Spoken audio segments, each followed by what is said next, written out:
The train left the station at exactly 11:47 p.m. Rain traced slow lines across the windows as the city lights faded into darkness. Inside the carriage, almost everyone was asleep. A businessman leaned against the glass, his briefcase still resting on his lap. A student wore headphones that had long since stopped playing music. A child slept peacefully against her mother's shoulder. An elderly couple held hands without saying a word. The rhythmic sound of steel wheels echoed beneath the floor. Forward, always forward. The young man couldn't sleep. He had tried 3 times. Each time his mind returned to the same questions. Was he living the right life? Had he chosen the right career?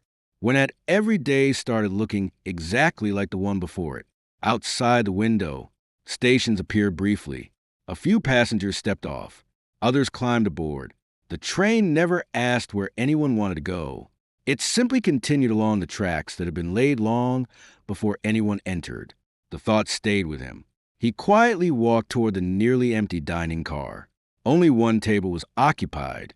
An elderly man sat beside the window. A porcelain cup of black coffee rested untouched before him. Unlike everyone else, he wasn't reading. He wasn't using a phone. He wasn't sleeping. He simply watched the darkness outside. The young man hesitated, then sat across from him.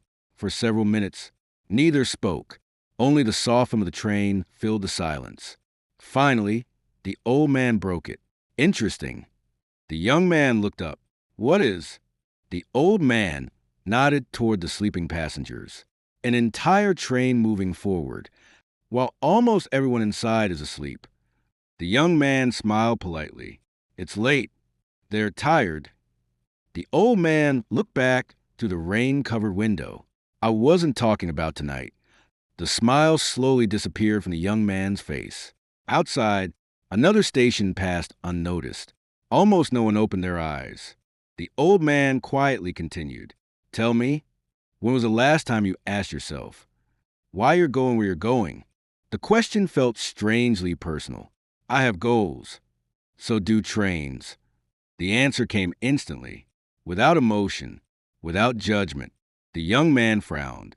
I chose my life. Did you? The old man asked calmly. Or did you simply remain seated after everyone else chose their direction? Silence. The train entered a long tunnel. The windows became black mirrors. For the first time that night, the young man saw only his own reflection. He remembered school. Study hard. Get a degree. Find a stable job. Earn more. Buy a house. Work harder. Retire. No one had ever asked whether those steps belonged to him. They were simply the route. The old man watched the reflection beside him. Tracks are wonderful inventions. They make movement efficient. He paused. But they also make changing direction impossible. The tunnel finally ended. Moonlight flooded back through the windows. Mountains stretched silently beneath the night sky. The young man whispered, So you're saying my life is predetermined? The old man smiled. No, I am saying many people confuse movement with choice. The words lingered in the quiet carriage. The train continued racing through the darkness. Every passenger remained asleep. Every suitcase remained exactly where it had been placed. Every destination already printed on every ticket. The old man lifted his coffee for the first time. My name, he said calmly, is Friedrich Nietzsche. The young man looked once more through the rain-covered window. The train had never stopped moving. Yet for the first time, he wondered whether he had ever truly decided where he wanted it to go, or whether he had simply boarded because everyone else already had. The train continued through the night. Its steady rhythm never changed. Steel against steel, mile after mile, station after station. The young man looked around the dining car. Nothing seemed unusual anymore. Passengers slept peacefully. The conductor quietly walked through the aisle checking tickets. Outside, villages appeared for a few seconds before disappearing back into darkness. Everything seemed perfectly ordinary. Yet nothing felt ordinary anymore. He turned back to Nietzsche. So what am I supposed to do? Jump off the train? Nietzsche smiled. No, I simply want you to notice that you're on one. The young man frowned. I still don't understand. Nietzsche looked toward the window. Tell me, when you bought your ticket, did you choose the tracks? No. Did you build a railway? No. Did you decide where this train would stop? Of course not. The philosopher nodded. And yet, you seem strangely certain that every destination in your life belongs to you. Silence. The young man had never considered the difference. He had made choices, but only among the options already placed before him. Which university? Which company? Which apartment? Which city? Always choosing. Yet never asking who had decided what counted as a choice in first place. The train entered another tunnel. Darkness swallowed every window. Only the soft lights inside the carriage remained. The glass became a mirror once again. Nietzsche pointed toward the reflection. Look carefully. The young man did. What do you see? Myself. No. You see the version of yourself. That has become familiar. The philosopher leaned slightly forward. People often mistake familiarity for identity. The sentence echoed through the carriage. The young man remembered how often he had introduced himself, his profession, his salary, his achievements, his routines. He could describe his schedule in perfect detail. But if someone had asked, "Who are you without your routine?" he wasn't sure he could answer. Outside the tunnel, the train crossed a vast valley beneath a sky filled with stars. For a moment, the tracks disappeared beneath the darkness. It almost looked as though the train was floating through the night. Nietzsche quietly spoke. There is something remarkable about trains. They never hesitate. They never question. They never wake up one morning and ask, "Is this still my journey?" The young man smiled faintly. That's because trains can't think. Exactly, Nietzsche replied. So, why do so many people admire living the same way?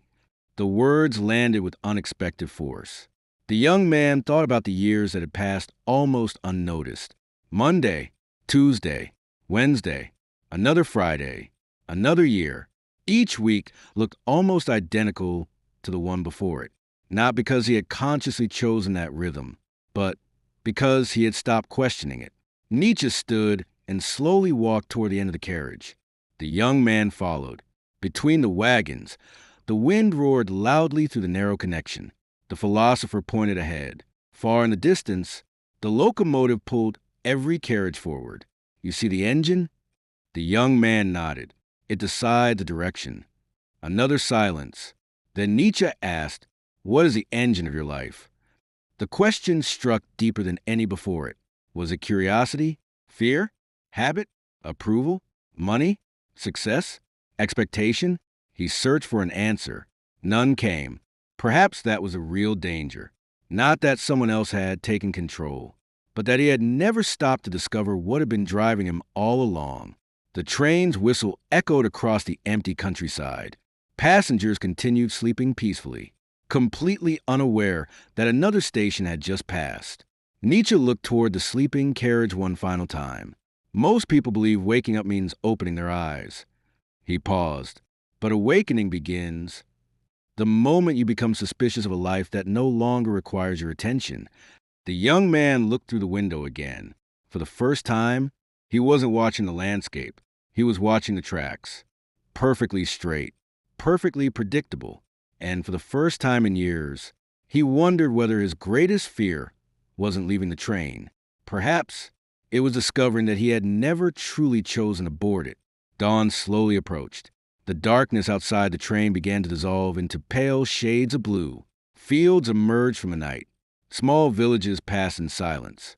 The passengers slowly began to wake. Someone folded a blanket. A businessman opened his laptop before the train had even reached the next station. A child rubbed her eyes and looked out the window for the first time. The train had never stopped moving. Only the people inside had changed. The young man sat quietly. He no longer watched the landscape rushing past. He watched the passengers. Each of them had a destination. Each carried a ticket. Each believed they knew where they were going. Yet he couldn't stop thinking about Nietzsche's question. What is the engine of your life? The philosopher was still looking out the window, as though he had all the time in the world. The young man finally spoke. I don't know whether I chose this life, or simply continued it. Nietzsche nodded. Good. The answer surprised him. Good. Most people never reach that sentence. They spend their entire lives confusing familiarity with destiny. Silence settled between them. The train entered one final tunnel. The windows once again became mirrors. This time, the young man didn't look away.